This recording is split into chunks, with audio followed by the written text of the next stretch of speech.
সবাইকে নতুন ভিডিওতে স্বাগতম। আরেকটি ছোট্ট ভিডিও নিয়ে চলে আসলাম আপনাদের মাঝে। আশা করছি সবার ভালো লাগবে। আর একদিন পরেই কোরবানি ঈদ, আর এর মধ্যেই কিন্তু আমরা আজকে পিঠার আয়োজন করেছি। আমার ননদের হাজব্যান্ড এসেছে কোরবানি ঈদের 3 দিন আগে, আর এই ভিডিওটা আমার আগেরই করা ছিল। আমি যেহেতু ঈদের ভিডিওগুলো নতুন নতুন সাথে সাথে আপলোড করে দিয়েছি, তাই এই ভিডিওগুলো আর আপলোড করা হয়নি। তাই এই ভিডিওগুলো রয়ে গিয়েছিল, পেছনের অনেকগুলো ভিডিও ছিল, সেগুলো আস্তে আস্তে আপনাদের সাথে শেয়ার করলাম। আজকে এই ভিডিওটা শেয়ার করছি। এই তো এখানে আমি মুরগির মাংস কষিয়ে নিচ্ছি। আজকে সকালে মুরগির মাংস দিয়ে আমরা চিতই পিঠা খাবো, সেই জন্য মুরগির মাংসটা আগে বসিয়ে দিয়েছি। এখন চালগুলো পরিষ্কার করে ধুয়ে তারপর ব্লেন্ড করে নেব। আমরা চিতই পিঠা তৈরি করলে বাসায় কিন্তু চালগুলো ব্লেন্ড করে নিই। আমাদের ব্লেন্ডার মেশিনটা অনেক বেশি ভালো, চাল অনেক তাড়াতাড়ি গুঁড়ো হয়ে যায়।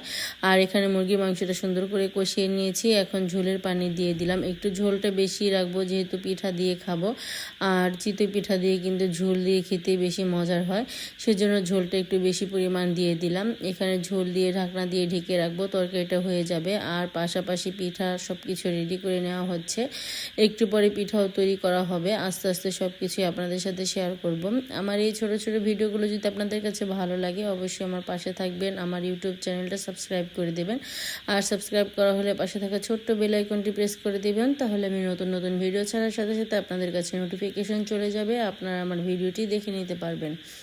এই তো এখানে আমার মাংসের তরকারিটা হয়ে গিয়েছে। নামানোর আগে জিরে গুঁড়া দিয়ে তারপর এখন নামিয়ে নেব। ঝোলটা আরেকটু শুকিয়ে নেব, আর নামানোর পরে কিন্তু আলুতে অনেকটাই ঝোল টেনে নেবে, সেজন্য এই অবস্থায় নামিয়ে নেব। আর একটু ঝোলটা শুকিয়ে নামিয়ে নেওয়া হয়েছে। এরপর আমরা পিঠা বানানোর জন্য চলে এসেছি।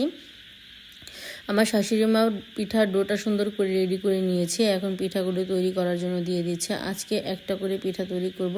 এই খাঁচের মধ্যে পিঠা বানালে পিঠাটা অনেক বেশি সুন্দর হয়। 4-5টা ছিদ্রওয়ালা পিঠার খাঁজ বসালে ওটাতে কিন্তু একটা পিঠা হয়, আরেকটা পিঠা হয় না, এরকমই করতে থাকে। সেজন্য এই খাঁজটা দিয়ে আমরা পিঠা তৈরি করি।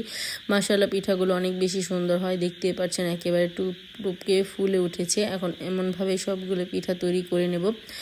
আর পিঠাগুলো তৈরি করছি, আর বাচ্চাদের কিন্তু এই পাশে নাস্তাটাও করিয়ে নিচ্ছি, কারণ বাচ্চারা সবাই অনেক বেশি ক্ষুধা পেয়ে গিয়েছে। প্রায় 9টার মধ্যে বেজে গিয়েছে, আর এখনও কিন্তু আমার ননদের হাজব্যান্ড ওঠেনি, তাই ওর জন্য আর কেউ বসে রইল না। বাচ্চারা সবাই খেয়ে নিল, আমরা অবশ্য পরেই খেয়ে নিয়েছিলাম। এখন বাচ্চাদেরকে আস্তে আস্তে খাবারটা খাইয়ে দেব।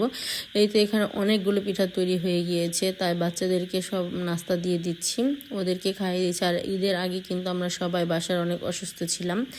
আমার বড় ছেলেটাও অসুস্থ ছিল, আর ছোট ছেলেটার জ্বর চলে এসেছে, তাই ওরা তেমন বেশি খেতেও পারছে না। অনেক জোর করে একটুখানি খাইয়ে তারপর ওষুধ খাইয়ে দেব, সেজন্য আমি উপরে নিয়ে এসেছি পিঠাগুলো।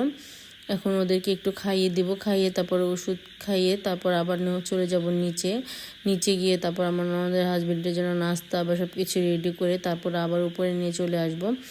এই তো বাচ্চাদের খাইয়ে নিচে চলে গিয়েছিলাম। এখন কিন্তু আরও অনেকগুলো পিঠা তৈরি হয়েছে। এখন সবগুলো এখানে কিছু পিঠা নিচ্ছি, আর মাংস বেড়ে এখন উপরে নিয়ে আসব। উপরেই ওরা খাওয়া দাওয়া করবে, নিচে তো আমরা পিঠা তৈরি করছি। পিঠাগুলো দেখতে কেমন হয়েছে অবশ্যই কমেন্ট করে জানাবেন। অনেক বেশি সুন্দর আর ফুলকো ফুলকো হয়েছিল। আর এখানে আমি মাংস এখন বেড়ে নেব।